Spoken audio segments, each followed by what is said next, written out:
Cross కట్‌కి సంబంధించిన blouse అంటే ఇందాక మనం బ్యాక్ సైడ్ అయితే చెప్పుకున్నాము. ఇప్పుడు ఫ్రంట్ సైడ్ ఎలా చేసుకోవాలి? క్రాస్ కట్ అంటే కంప్లీట్‌గా క్రాస్ తీసుకోవాలి. క్రాస్ ఎంతలో తీసుకోవాలి? అంటే చెస్ట్ సైజ్‌ని బట్టి మనము ఒక కప్పుని ఫిక్స్ చేయాలి అంటే ఎలా క్రాస్‌లో పెట్టాలి? ఎలా బయాస్‌లో ఎంత వరకు పెట్టాలి? మనకంటే క్లాత్ ఇలా క్రాస్‌లో పెట్టినప్పుడు ఎప్పుడైనా సాగుతూ ఉంటుంది. అలా మనం చేసుకున్నప్పుడు ఎలా దీన్ని ఫిక్స్ చేయాలి అనేది చాలా ఇంపార్టెంట్ పాయింట్ అన్నమాట.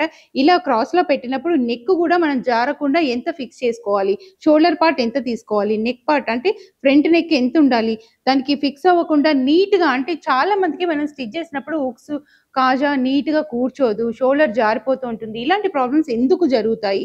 ఇలాంటివన్నీ మీరు తెలుసుకోవాలి అనుకుంటే నవంబర్ 14థ్ అండ్ 15థ్ 2 డేస్ వర్క్‌షాప్‌లో మనకి 3 వెరైటీస్ నేర్పించడం జరుగుతుంది. క్రాస్ కట్ బ్లౌజు, డీటెయిలింగ్‌గా పేపర్ డ్రాఫ్టింగ్ తోటి మీ మెజర్‌మెంట్ తోటి మీ బ్లౌజ్ స్టిచ్చింగ్ చేయించడంతో పాటు 2 వెరైటీస్ ఇంకా రిమైనింగ్ 2 వెరైటీస్ ఏంటి అంటే straight cut kurti, palazzo set. అంటే కంప్లీట్‌గా ఒక సెట్ అనేది మీకు నేర్పించడం జరుగుతుంది. 3 వెరైటీస్ కంప్లీట్‌గా అన్నమాట. ఇంకా డీటెయిల్స్ కావాలంటే స్క్రీన్ మీద కనిపిస్తున్న నంబర్‌కి వెంటనే కాంటాక్ట్ అయిపోండి.